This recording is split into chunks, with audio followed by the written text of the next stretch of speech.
Famcast Media, bitch.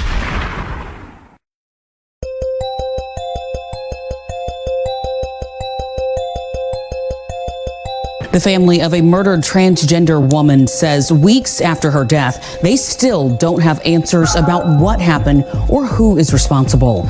Police say 20-year-old Dylan Gurley was found dead on Holland Lane in late July. NBC5's Keenan Willard has the update on the investigation and the family's justice. Erin Mendiola says her daughter spent her earliest years growing up in Little Elm as a boy. Eventually, Dylan Gurley told her family she identified as transgender. We have watched her change from an uncomfortable kid to herself. Gurley began using she/her pronouns as she transitioned. Her mother says Gurley was doing well, coming off a bad relationship and had been living in a shelter. On July 23rd, her family got a call from one of Gurley's friends, and Gurley had been found dead. It was really traumatizing for me because I didn't even have confirmation whether or not it was her until I went up there. That I need to know right now whether this is my child or not. Denton police say Gurley was found unresponsive at an abandoned home on Holland Drive. The medical examiner's office ruled death a homicide by blunt and sharp force injuries and strangulation. It's just senseless. The rage behind it and the anger behind it, I just wish that things could be different and she would have a chance to live her life. Weeks after her death, Gurley's family tells NBC5 they're troubled by the lack of an arrest. They believe the murder was motivated by Gurley's gender identity. I'm angry. I want some answers and I want to know why the world has to be like this. I mean, she didn't bother anybody. NBC5 reached out to Denton police, asking if any suspects have been identified and if they're investigating the case as a hate crime. In response, police say no arrests have been made. Maintaining the integrity of the investigation is vital, so we do not have additional suspect or case details to share at this time. Detectives are examining the case from every angle, including what offense was motivated by hate or bias. The family and LGBTQ advocates will soon hold a memorial service for Gurley, celebrating her life and calling for answers in her death. We can't get anybody. We can't make anybody be held accountable for this, and that's what my issue is. I want somebody to be held accountable.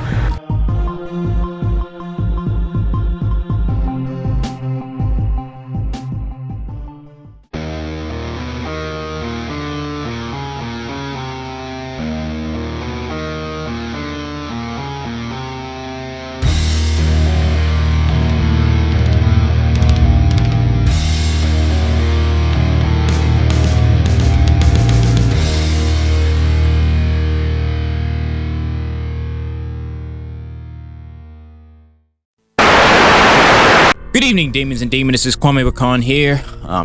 As you can see, the setup looks a little bit different. I've been trying to clean up every now and then. Still in the process of it, but either way, this is going to be about a case that just happened.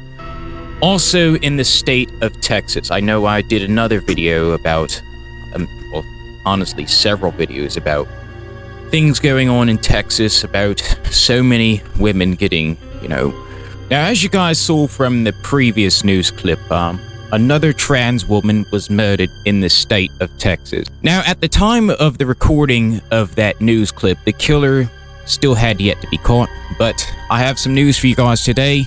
We finally got the bastard. So, I have a news article for you. Let's read through it together. Denton man charged with murder in Little Elm woman's death. Denton police arrested a 53-year-old man who they say killed 20-year-old Dylan Gurley on July 23rd. Michael Tooley is charged with murder for Gurley's death. Tooley has been in the Denton County jail since the day after Gurley's death for an unrelated incident. Gurley's cause of death was blunt and sharp force injuries with strangulation, the Tarrant County Medical Examiner's Office reported. Denton police found Gurley, a Little Elm resident, at an abandoned home in the 3700 block of Holland Lane after a third-party caller reported finding her injured. Medics transported her to a local hospital, and she was pronounced deceased at 11:48 p.m. Gurley and Tooley were both experiencing homelessness and were staying in the abandoned house with other individuals, police spokesperson Amy Cunningham said. People who knew Gurley told the Denton Record Chronicle she was transgender. However, Cunningham said detectives do not believe the suspect was motivated by hate or bias. Rather, witnesses told detectives that on July 23rd, Tooley had been upset about money he was reportedly missing. The witnesses allege he made statements about hurting or killing the next person he believes stole from him. The witnesses also reported that Tooley and Gurley previously had disturbances between them. Cunningham said police did not receive prior reports of disturbances. The 911 caller reported that Tooley was there when the caller found Gurley unresponsive, but that he fled before officers arrived. Officers arrested Tooley on an indecent exposure warrant the day after Gurley's death. He remained in the Denton County jail since his arrest. The release states that during a police interview with Tooley, he confirmed he and Gurley had a history of altercation.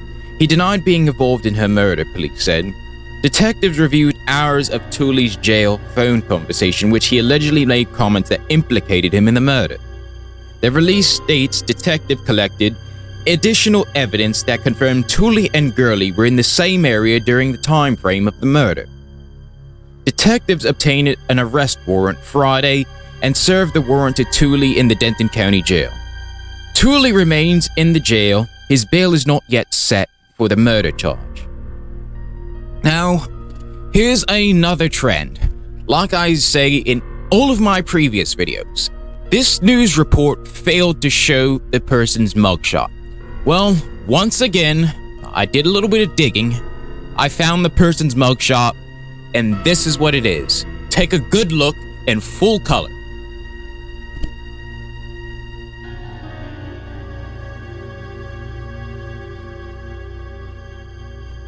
Do I need to say it? Do I need to say anything?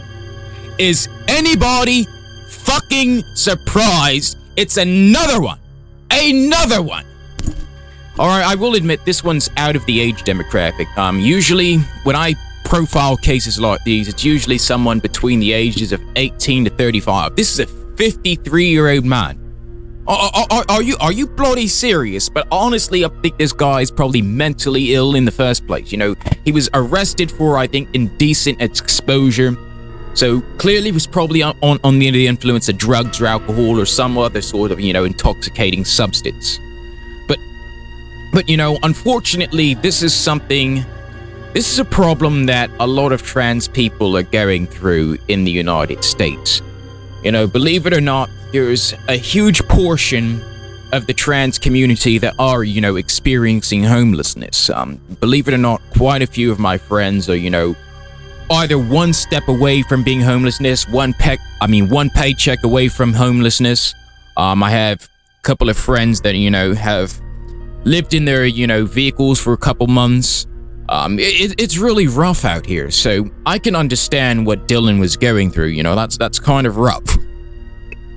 It's just really unsafe because, if you're living in an abandoned house with a bunch of other random strangers that you don't know, and these people may or may not be, under the influence of anything, that can pose a threat to your life. So, now mind you, this man is claiming that Dylan had stolen something from him, but from what I understand, there's no proof of that. I think they just picked Dylan simply because they were the first person that they saw, and probably because she was an easy person to blame. But even if she did steal from this lad, that's still no excuse for this type of behavior. And to be honest with you, anyone that's that unhinged, that's, exposing themselves to random people, and now going from that to murder, I'm glad the police picked this guy up off the streets, and I hope the detectives do their investigation and find out exactly why this guy killed her, because this is wrong. This was a 20-year-old woman. 20 years old. So, barely even became an adult. Barely even got to experience life. And based on statistics, and I hate to bring this up again, but the average life expectancy for a trans person in the United States is 35 years old. Dylan didn't even make it to 35, which is absolutely sad. Really sad. And shit like this shouldn't even be happening. But there is a solution to something like this. And several other countries have figured it out. We have to give housing to the homeless people. We have to make sure that housing is more affordable. Because I guarantee you, if Dylan lived in an affordable house, or, if there was a program set up to get Dylan off the street, I guarantee you she would still be alive. There's lots of homeless people in this country, transgender and non-transgender, queer and straight, that are dying from preventable causes. And all of this could have been solved had they been given affordable housing. Had they been given, a shelter. And with this whole Supreme Court ruling, things are going to be getting a lot worse before they get any better. Let's be honest with you, demons and demonesses. The system failed this woman. And this death was 100% preventable. If our politicians and elected officials did the right fucking thing. There's absolutely no excuse for this. Every homeless person in this country should be guaranteed housing. I find it weird how, guns are a right, but housing isn't. What sense does all that make? Unbelievable.